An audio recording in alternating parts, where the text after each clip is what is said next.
राजा राज्य किया करता था। वह बहुत उदार राजा था। उसकी जनता उससे बहुत प्रसन्न रहती थी, लेकिन कुछ समय से उसके राज्य में चोरियां होने लगी। चोरों के गिरोह ने ऐसा आतंक मचाया कि लोगों को रात भर नींद नहीं आती।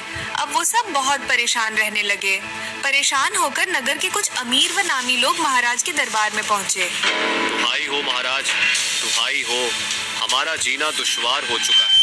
नगर में हो रही चोरियों से हमारी नींद हराम हो गई है। अगर जल्दी ही चोरों को ना पकड़ा गया तो हम बर्बाद हो जाएंगे महाराज। हमें राज्य में हो रही चोरियों के बारे में छात है, परंतु हमें अफसोस है कि अभी तक चोरों को पकड़ने में हमारे सैनिक सफलता प्राप्त नहीं कर सके हैं। लेकिन आप लोग विश्वास रखिए, चोर जल्दी ही पकड़े जाएंगे। आप लोग निश्चिंत होकर अपने घरों को जाइए। हम वादा करते हैं कि चोरों को पकड़ने में हम कोई भी कसर बाकी नहीं छोड़ेंगे। इसके बाद महाराज ने बगल में ही खड़े अपने मंत्री से कहा, मंत्री जी, आप ऐसा कीजिए कि हमारे गुप्तचरों को चारों दिशाओं में चोरों की तलाश के लिए भेज दीजिए। जब तक चोर नहीं पकड़े जाएंगे, हमारे दिल को चैन नहीं मिलेगा। जो आज्ञा महाराज। महाराज की आज्ञा पाकर मंत्री जी ने अपने गुप्तचरों को चारों ओर फैला दिया। नगर के पास ही के जंगल में कुछ साधु निवास करते थे। एक दिन वह साधु आपस में बात कर रहे थे। साथियों, नगरवासियों के माल पर तो हमने काफी हाथ साफ कर लिया। अब मैं शाही खजाना चुराना चाहता हूँ। चरण सिंह, लेकिन हमारी तलाश में तो जासूस लगे हुए हैं। चिंता मत करो साथियों, वह सोच भी नहीं सकते कि हम साधु के रूप में यहाँ जंगलों में छुपे हुए हैं। मैंने बहुत ही अच्छी योजना तैयार की है साथियों। लेकिन क्या चरण सिंह? मेरी नजर राज दरबार के शाही खजाने पर है, परंतु मुझे एक बार शाही खजाना और उसकी व्यवस्था देखनी होगी। ये काम तो बहुत मुश्किल है चरण सिंह। मेरे लिए कोई भी काम मुश्किल नहीं है साथियों। मैं आज ही जाऊंगा और खजाने के बारे में पता लगाकर ही लौटूंगा। इसके बाद वह साधु, जो असल में एक चोर था, वो घूमते टहलते महाराज के दरबार में जा पहुंचा। उसने महाराज के बारे में सब कुछ पहले ही पता कर लिया था। उसे पता था कि महाराज की कोई संतान नहीं है और महाराज और महारानी इसकी वजह से बहुत चिंतित रहते हैं। जब वह महाराज और महारानी के सामने उपस्थित हुआ तो महाराज ने उससे कहा, प्रणाम। आर्शिवर, कहिए कैसे आना हुआ? आइए स्थान ग्रहण कीजिए। हमारे पास इतना समय नहीं है कि हम एक जगह पर इतना समय बिता सके। मुझे तुम्हारे कष्ट का ख्याल आया तो मैं यहाँ चला आया। मुझे पता है तुम्हारे विवाह को 10 साल हो गए हैं, लेकिन अभी भी तुम्हें संतान प्राप्ति नहीं हुई है। शायद हमारे भाग्य में संतान का सुख ही नहीं है। तुम चिंता मत करो राजन, मैं तुम्हें एक ऐसा उपाय बताऊंगा कि तुम्हें जुड़वा पुत्रों की प्राप्ति होगी। क्या क्या कहा आर्शिवर? आप सच में ऐसा उपाय बताएंगे? सुनो, मुझे तुम्हारे शाही खजाने से एक स्वर्ण मुद्रा चाहिए। एक? क्यों, आप जितनी चाहे उतनी स्वर्ण मुद्राएं ले सकते हैं। मुनिदेव। नहीं राजन, मुझे मात्र एक ही स्वर्ण मुद्रा चाहिए। मैं उस स्वर्ण मुद्रा पर एक मंत्र पढ़कर महारानी को दूंगा, जिसे जब तक महारानी पुत्र प्राप्त न कर सके उसे अपने पास ही रखें। ठीक है आर्शिवर, अभी एक स्वर्ण मुद्रा मंगवाते हैं। नहीं, ऐसा कताब मत करना राजन। किसी और के द्वारा स्पर्श की गई मुद्रा मेरे किसी काम की नहीं रहेगी। मैं कुछ समझा नहीं आर्शिवर। हम शाही खजाने से एक स्वर्ण मुद्रा स्वयं उठाएंगे और मंत्र पढ़कर महारानी को देंगे। जैसी आपकी इच्छा आर्शिवर। फिर महाराज उसे लेकर अपने साथ शाही खजाने में गए। वह साधु के रूप में चोर था, जो बहुत प्रसन्न हुआ। वाह, शाही खजाने में कितना धन है। अगर मैं इसे चुराने में कामयाब हो गया तो मेरी 7 पुश्तों को भी चोरी नहीं करनी पड़ेगी। ये सोचकर वह आगे बढ़ा और सामने से एक स्वर्ण मुद्रा उठा ली और पुनः महाराज से कहा, तुम्हारे शाही खजाने की व्यवस्था तो अच्छी है बेटा, लेकिन मान लो कि अगर किसी अन्य राजा ने तुम पर आक्रमण कर दिया तो तुम इस खजाने को लेकर किस रास्ते से निकलोगे? आपके पीछे जो खूंटी है उसके खींचते ही एक गुप्त द्वार खुल जाता है। द्वार से हम खजाने सहित एक पहाड़ी की गुफा में पहुंच जाएंगे। बहुत अच्छा, तुमने ऐसा उपाय सोचकर बहुत बुद्धिमानी का काम किया है। लेकिन क्या ऋषिवर? तुमने यह मुझे तो बता दिया बेटे, लेकिन किसी और को यह कभी ना बताना। मेरे अलावा इस गुप्त द्वार के बारे में केवल सेनापति ही जानते हैं आर्शिवर। तुम्हें इसके बारे में सेनापति को भी नहीं बताना चाहिए था। वह मेरे बचपन का मित्र है, वो मेरे साथ कभी भी धोखा नहीं करेगा। अच्छा चलिए महाराज, मैं स्वर्ण के सिक्के पर मंत्र पढ़कर महारानी को दे देता हूँ। ठीक है। इसके बाद साधु रूपी उस चोर ने झूठ मूठ का उसे स्वर्ण सिक्के पर मंत्र पढ़ा और महारानी को दे दिया। इस मंत्र पढ़े सिक्के को अपने पास ही रखना बेटी, जब तक तुम्हें संतान की प्राप्ति ना हो जाए। ठीक है मुनिदेव, मैं ऐसा ही करूंगी। और फिर वह साधु अपने आश्रम में पहुंचा और अपने साथियों को बताने लगा। हमें दरबार के शाही खजाने के बारे में सब कुछ पता चल गया है। हमें आज ही इस चोरी को अंजाम देना होगा। और ऐसा ही हुआ। चोर चरण सिंह अपने साथियों के साथ राज दरबार में जा घुसा और सारा खजाना लूट लिया।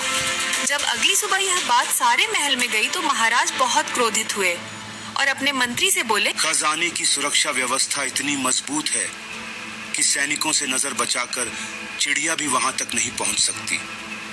फिर खजाना कैसे चोरी हो गया? महाराज, शाही खजाना गुप्त द्वार से चोरी किया गया है। खजाने के गुप्त द्वार के बारे में तो मुझे और मात्र सेनापति को ही मालूम था। फिर चोरों को गुप्त द्वार के बारे में कैसे पता चला? कहीं सेनापति चोरों के गिरह में शामिल तो नहीं है? आप क्या सोच रहे हैं महाराज? तुम हमें बेवकूफ बनाने की कोशिश मत करो। सेनापति जी, तुम्हारे कारण ही शाही खजाने की चोरी हुई है। शाही खजाने के गुप्त द्वार के बारे में मात्र मुझे और तुम्हें ही पता था। आप बेकार में मुझ पर शक कर रहे हैं महाराज। मैं अपनी प्यारी बेटी की सौगंध खाकर कहता हूँ कि यह भेद मैंने किसी को नहीं बताया। सैनिकों, सेनापति को ले जाकर कारागार में डाल दो। महाराज की इस बात को सुनकर सभी सैनिक स्तब्ध थे, लेकिन उन्होंने ने महाराज की आज्ञा का पालन किया और सेनापति को ले जाकर कारागार में डाल दिया और उन्हें अपने अपराध को कबूल करवाने के लिए बहुत परेशान भी किया गया। अगले दिन जब दरबार लगा तो महाराज ने घोषणा की, अगर सेनापति कल तक अपना अपराध कबूल नहीं करते तो कल सुबह ही उन्हें फांसी दे दी जाएगी। यह खबर सेनापति की बेटी हेमलता तक भी पहुंची कि उनके पिताजी को कारागार में डाल दिया गया है और कल उन्हें फांसी दे दी जाएगी। तो वह महाराज के दरबार आ पहुंची और महाराज से बोली, महाराज, क्या यह सच है कि कल मेरे पिताजी को फांसी दे दी जाएगी? हाँ, तुमने बिल्कुल ठीक सुना है। लेकिन अगर तुम्हारे पिता ये बात बता दें कि खजाना कहाँ पर है तो उनकी सजा टल भी सकती है। लेकिन महाराज, जो अपराध मेरे पिता ने किया ही नहीं वह कैसे कबूल कर सकते हैं? ऐसा क्या सबूत है तुम्हारे पास कि तुम्हारे पिता ने यह नहीं किया है? महाराज, सबूत तो आपके पास भी नहीं है। आप मुझे 10 दिन की मोहलत दे दें, मैं असली चोरों का पता लगाकर अपने पिताजी पर लगाए आरोपों को झूठा साबित कर दूंगी। लेकिन अगर 10 दिनों के अंदर तुम ऐसा नहीं कर सकी तो आप बेशक मेरे पिताजी को फांसी दे दीजिएगा। ठीक है हेमलता, मैं तुम्हें 10 दिन की मोहलत देता हूँ। महाराज की स्वीकृति पाकर हेमलता अपने घर पहुंची और अगली सुबह होते ही असली चोरों का पता लगाने के लिए घर से निकल पड़ी। उसने 5 दिनों तक सारे नगर का भ्रमण कर डाला, लेकिन उसे चोरों का कुछ पता नहीं चला। एक दिन वो सोचने लगी, मैंने सारे नगर का भ्रमण तो कर लिया, लेकिन चोरों का कुछ पता नहीं चला। अब जंगल की ओर जाना चाहिए, हो सकता है चोर डर के मारे जंगल में बसे हों। वह सारा दिन जंगल में भटकती रही, लेकिन उसे कुछ ना मिला। जब शाम हुई तो उसे कुटिया के सामने आग जलती दिखाई दी। मुझे वहां जाकर देखना चाहिए, वहां आग जलाकर कौन बैठा है।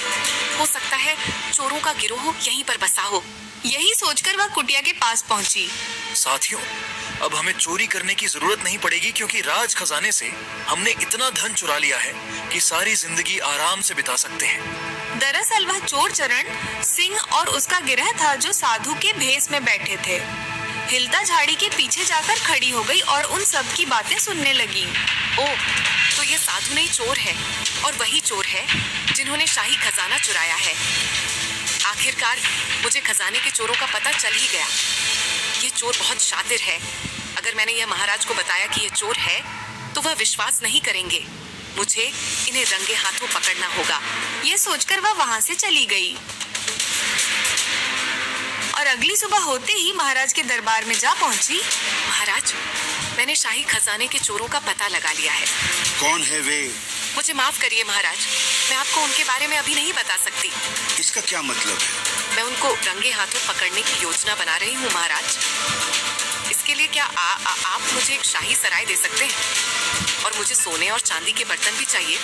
अवश्य, मैं ये सारी चीजें तुम्हें अवश्य दे सकता हूँ। आपका बहुत बहुत धन्यवाद महाराज। हेमलता ने महाराज का आभार व्यक्त किया और फिर वहां से अपने घर आ गई। फिर अगली सुबह होते ही वह उन चोरों के गिरहजोग साधु के भेष में कुटिया में रहते थे उनके पास जा पहुंची। प्रणाम मुनिदेव। खुश रहो पुत्री, कहो यहाँ कैसे आना हुआ? हर्षिवर, मैं सेठ राजदेव की पुत्री हूँ। मेरे पिताजी बड़े नगर में व्यापार करके लौटे हैं। उनके लौटने के उपरांत हमने अपनी शाही सराय में आर्षि मुनियों को शाही दावत दी है। मैं उसका निमंत्रण देने आपके पास आई हूँ। मेरा अनुरोध है कि आप वहाँ अवश्य आएं। अब तुमने दावत दी है तो हम अवश्य आएंगे। साधु महाराज, आपका बहुत बहुत धन्यवाद।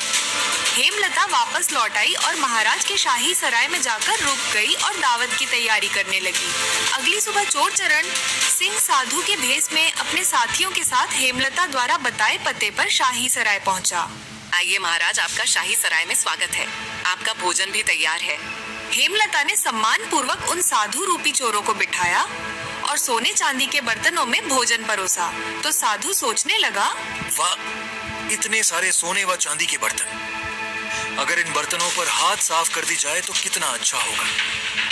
मैं आज रात ही अपने साथियों के साथ आऊंगा और यह सारे बर्तन और सारा माल लूट कर ले जाऊंगा। उन साधुओं ने वहां भरपेट भोजन किया और वापस अपनी कुटिया में लौट आए और उसी शाही सराय में बर्तनों सहित धन लूटने की योजना बनाने लगे।